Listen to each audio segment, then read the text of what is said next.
I stood in the corners of my own life, sipping warm champagne, wearing a mask of polite neutrality while my own family treated my existence as a footnote. A cautionary tale. The other daughter. But here's the thing about people who are constantly underestimated. We have time to think, To plan. to build something real in the shadows, while everyone is looking at the glittering illusion. And when the moment is right, when the cruelty crosses a line from habit into something truly unforgivable, that's when we get to rewrite the story. This is the story of how I let my family believe I was a lonely, struggling nobody for 6 years. And how my sister's own ambition handed me the perfect tool to make her, and all of them, finally, truly see me. The Windsor Grand Ballroom. Crystal chandeliers throwing fractured light on 300 perfectly curated smiles. The air smelled of gardenias, expensive perfume, and ambition. My sister Tessa's engagement party. She was at the center, of course. A vision in ivory silk, her laugh a calibrated trill designed to carry. She worked the room like a CEO closing deals, her new diamond acting as a dazzling spotlight. She was in her element, and I was in mine, the shadowy corner by the potted ficus. My champagne flute was full, warm, and useless in my hand. A prop. I was a prop. Then, the scent of Chardonnay and subtle disapproval. My mother. Her third glass had loosened her smile, but hardened her eyes. Stop hiding, Lena. Come meet Tessa's future mother-in-law. She's asking about you. The subtext was a physical pressure against my sternum. Don't embarrass us. Don't be strange. Be more like Tessa.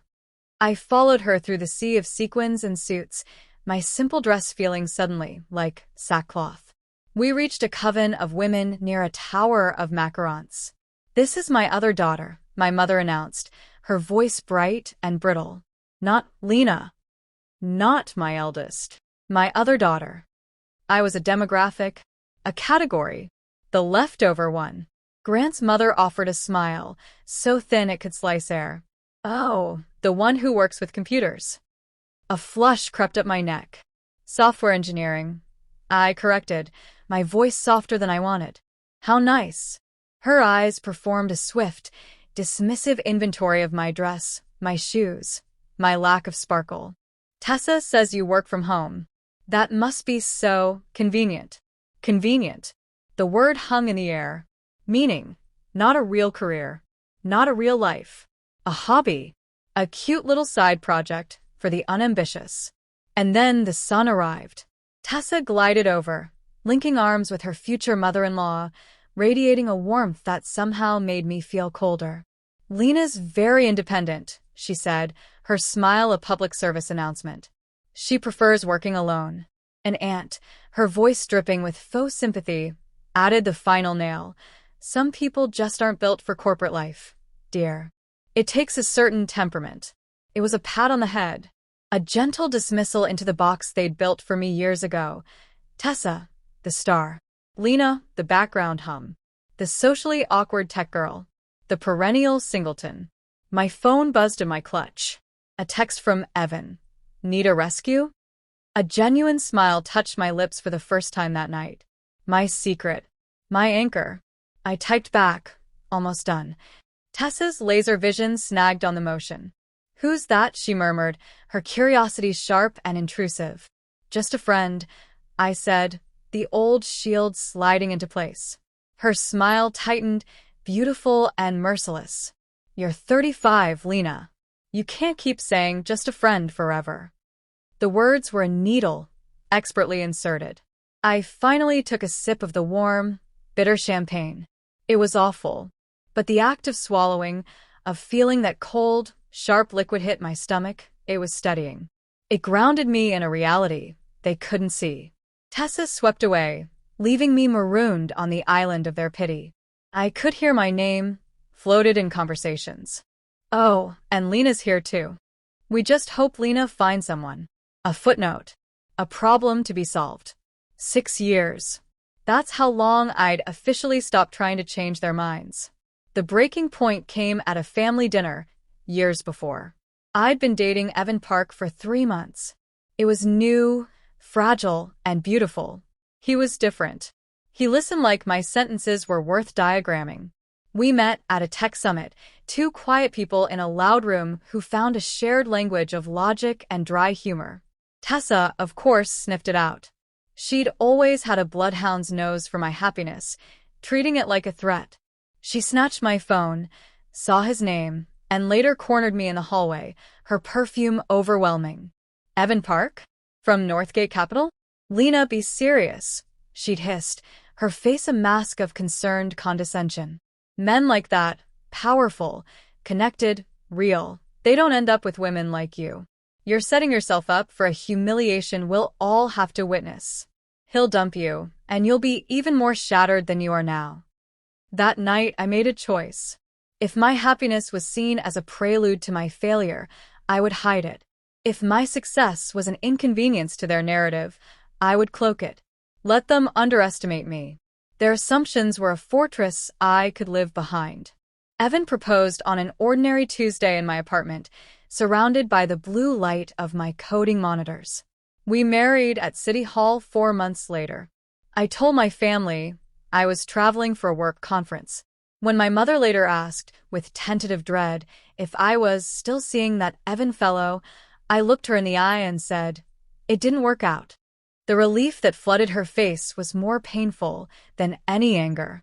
Tessa had actually hugged me. "Oh, honey, it's for the best. You need someone simpler." Meanwhile, Evan's firm, Northgate Capital, became a titan in venture capital. And I, leveraging my skills, rose quietly beside him, consulting on tech investments. But at family events, I wore my oldest sweaters. I drove my dented Honda. I answered questions about my little computer job with a shrug. Their pity was easier to stomach than their potential envy, their certain sabotage. The final piece clicked into place 2 months before the engagement party. Tessa, over a painfully bland family salad, started holding court about her consulting firm's moonshot. They were courting a legendary VC firm for a massive deal. A firm she described in hushed, reverent tones. Northgate Capital. I almost choked on an iceberg lettuce leaf. She didn't know. She had no idea that the legendary VC was her brother-in-law. She bragged about her access, her pitch, her inevitability. And that night, at her party, I heard her promise a colleague, "It's essentially closed. Evan Park just needs to sign off." My phone buzzed again. "Evan, need a rescue?"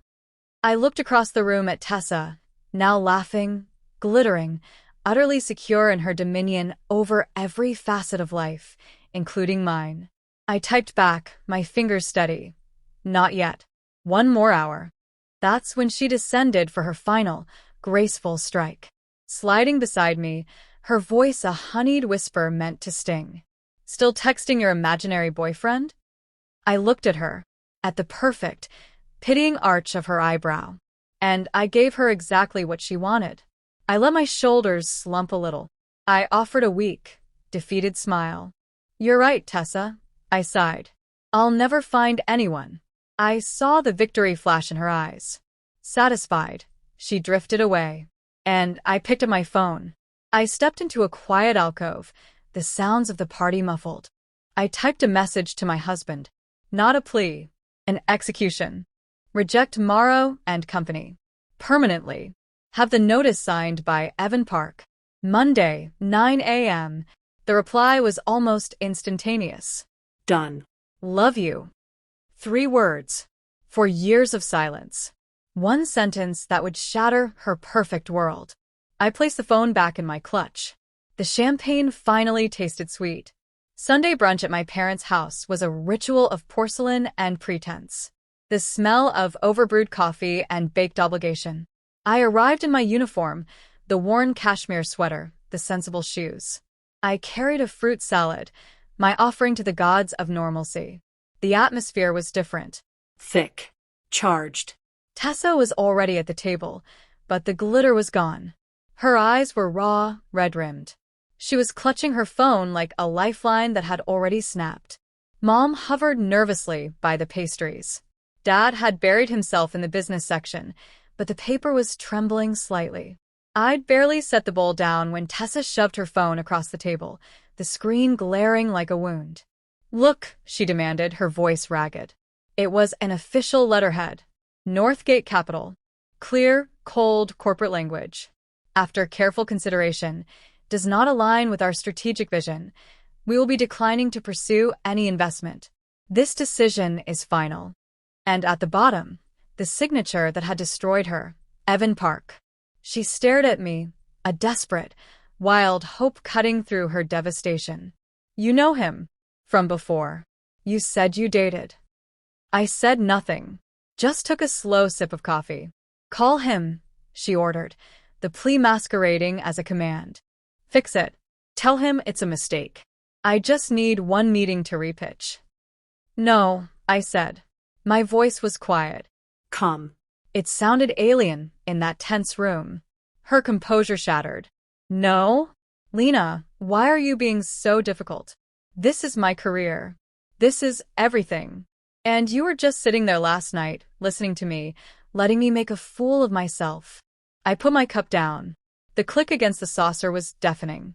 "You told a ballroom of 300 people I was destined to die alone. You said you were trying to help me be realistic." "I was," she snapped, tears of fury now.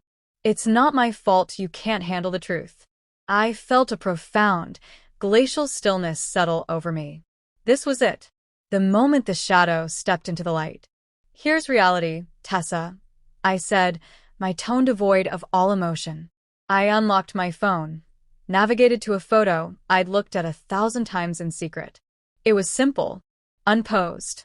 City Hall steps, a crisp autumn day. Me in a simple cream dress. Evan in a dark suit, his arm around my waist. Both of us laughing at something the officiant had said. Our wedding bands caught the sunlight, bright and undeniable. I slid the phone across the table. It came to rest beside hers, the two screens a brutal contrast. Her rejection letter, my secret joy. My mother leaned forward, her hand freezing halfway to her mouth. My father slowly lowered his newspaper. Tessa snatched up my phone. She zoomed in on Evan's face, on my face, on our linked hands. She was searching for a trick, a Photoshop job, a cruel joke. "That's my husband," I said, the words falling into the silent room like stones. "Evan Park. We've been married for 4 years." The silence that followed was a living thing. It pressed on the eardrums. It sucked the air from the room. I watched the emotions tornado across my mother's face. Confusion, disbelief, dawning horror at the scale of her own misjudgment. My father just stared at me, really saw me, for the first time in a decade. Then Tessa found her fuel. Anger. It was the only shape her world could take without collapsing. She threw the phone down. You punished me? You sabotaged my career because you're jealous?" I stood up. I felt taller.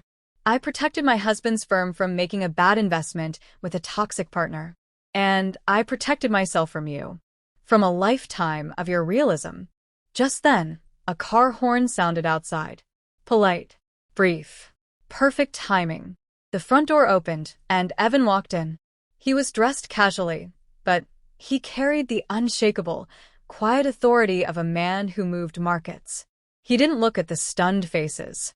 He walked straight to me, kissed my cheek, a familiar, tender gesture that spoke of 1,000 ordinary mornings, then turned to the table.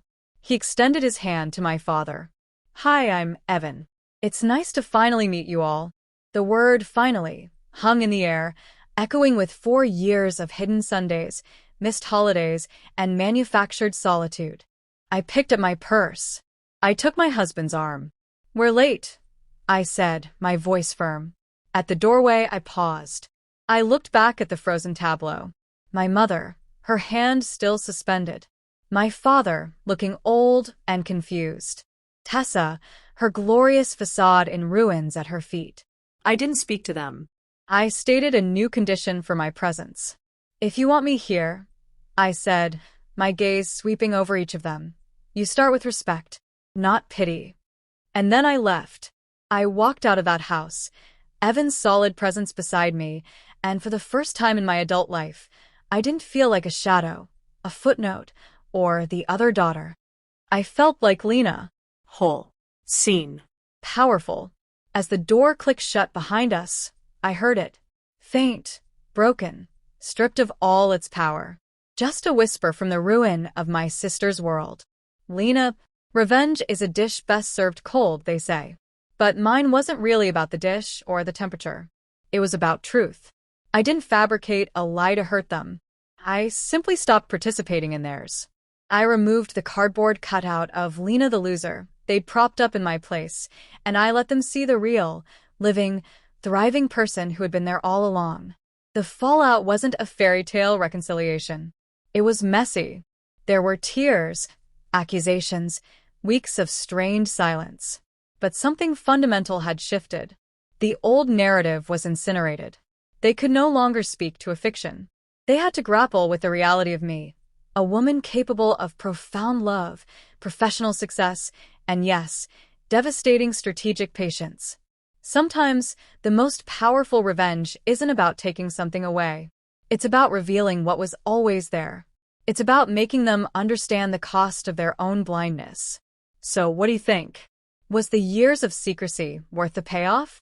Could you have held on to a secret that big? Let me know in the comments below. What's the most satisfying reveal or revenge story you've ever witnessed? And if you know what it's like to be consistently underestimated, give this video a like. It lets me know these stories resonate. If you're hungry for more tales of quiet patience leading to explosive justice, make sure you subscribe and hit that notification bell.